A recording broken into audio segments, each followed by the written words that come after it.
Hello everyone, শুভ সকাল সবাইকে। আজকে অফিস অফ ডে, তাই অনেক লেট করে ঘুম থেকে উঠেছি। আজকে সারাদিন মিলে কি কি করব আর অনেক দিন ধরে প্রপার স্কিন কেয়ার করা হচ্ছে না, সে সব কিছু নিয়ে থাকবে আজকের ভিডিও। ফার্স্ট আমি ডাবল ক্লিনজিং এর জন্য ইউজ করে নিচ্ছি রোজ water cleansing foam face wash. এটা আমার মোস্ট ফেভারিট। যারা আমার রেগুলার ভিডিও দেখে তারা সবাই জানে এই ফেস ওয়াশটি আমার ত্বকে থাকা ময়লা ও ডেড সেল পরিষ্কার করে, সাথে এই উইন্টারে আমার স্কিনকে রাখে ময়শ্চারাইজ আর সফট। এই 3W ক্লিনিকের rose water cleansing foam face ওয়াশটি কিন্তু সব স্কিনে স্যুট করে। এরপর ইউজ করে নিচ্ছি মোস্ট ডিমান্ডিং এসওএল টোনার, যেটা সবার অনেক ফেভারিট। এই এসওএল টোনারটা কিন্তু শীতকালের জন্য বেস্ট একটি টোনার। এটি আমার স্কিনকে ব্রাইট করে, সাথে হাইপার পিগমেন্টেশনও দূর করে আর স্কিনকে রাখে সফট এবং ফ্লাফি। এখন দিয়ে দিচ্ছি হালকা করে ময়শ্চারাইজার। আমি মনে করি রেগুলার স্কিন কেয়ারে স্কিনকে হেলদি রাখার জন্য অবশ্যই ময়শ্চারাইজার ব্যবহার করা উচিত। আর এই সিম্পল ময়শ্চারাইজার কিন্তু সব টাইপের স্কিনে স্যুট করে। এটি কিন্তু no perfume, no colour, no harsh or chemical আর নো অ্যালকোহল। এটি ব্যবহার করার পরে ফেস থেকে ফাইট লাগবে না, সাথে কোনো স্মেল পাবেন না। তো যারা ভালো একটা ময়শ্চারাইজার খুঁজতেছেন, আমি বলবো তাদেরকে এটা ট্রাই করার জন্য।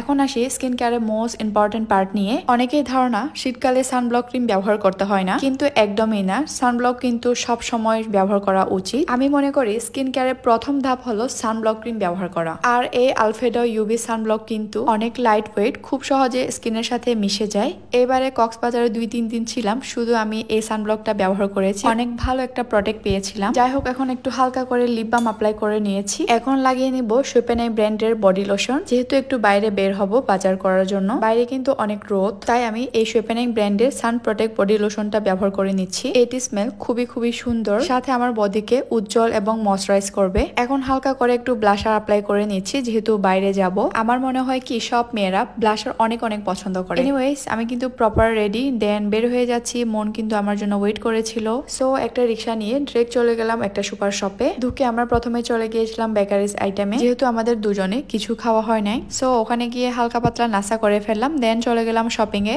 এখান থেকে আমরা টুকিটাকি বাজার করে নিলাম, যা যা প্রয়োজন। আর যেহেতু আমরা সকাল টাইমে আসছি, সবকিছু হচ্ছে কি এখান থেকে পেয়ে গিয়েছি। এরপর বাজার শেষ করে ডিরেক্টলি চলে গিয়েছিলাম বাসায়। এই যে বাসায় গিয়ে কিছুক্ষণ রেস্ট নিয়ে বিকাল টাইমে আবার বের হয়ে গেছিলাম একটা রেস্টুরেন্টে। রেস্টুরেন্ট থেকে খেয়ে বের হয়ে এরপর চলে গিয়েছিলাম ফিল্ড স্কোয়ারে কিছু শপিং করার জন্য। সব শেষ করে বাসায় ফিরতে প্রায় রাত 9টা বেজে যায়। এখন বাসায় এসে রিল্যাক্সে আমি আমার মেকআপটাকে রিমুভ করে নিব। ময়লা ও ওয়াটারপ্রুফ মেকআপ রিমুভের জন্য একটা কটন প্যাড সাহায্যে ব্যবহার করে নিচ্ছি গার্নিয়ার মাইসেলার ওয়াটার। এটি আমার ত্বকে থাকা ওয়াটারপ্রুফ মেকআপ আর ময়লা দূর করে। মাইসেলার ওয়াটার দিয়ে ফেসটাকে ক্লিন করার পর আমি আবার ফেস ওয়াশ দিয়ে মুখটা ক্লিন করে নিয়েছিলাম। আর এখন লাগাবো হোচ পাং ফেস প্যাক। এটা আমার মোস্ট ফেভারিট আর খুব ডিমান্ডিং একটা ফেস প্যাক। এই ফেস প্যাকটাকে ব্যবহার করার জন্য কোনো প্যারা লাগে না। জাস্ট অল্প করে বাটিতে নিয়ে ফেস প্যাকটা দিয়ে পানি দিয়ে জাস্ট মিক্স করে অ্যাপ্লাই করে ফেলতে পারবেন। আর এটি কিন্তু শুকনো পর্যন্ত অবশ্যই রাখতে হবে। এই যে আমার 5 মিনিট পর ফেস প্যাকটা হালকা শুকাই আসছে। এখন আমি হালকা কুসুম গরম পানিতে প্যাডটাকে ভিজিয়ে জাস্ট রিমুভ করে নিব আস্তে আস্তে। আমি মনে করি শীতকালে কিন্তু ফেস প্যাক সপ্তাহে 3 বার হলেও ব্যবহার করা উচিত। আর আমার মতো যদি অলসামি হন, তাহলে হচ্ছে 2 বার হলেই হবে। সবশেষে লাগিয়ে নিচ্ছি এখন মেলাওয়ার নাইট ক্রিম। এই মেলাওয়ার নাইট ক্রিম আপনার স্কিনকে হোয়াইটেনিং করতে সাহায্য করবে, সাথে ত্বকে থাকা ছোপ কালো দাগ,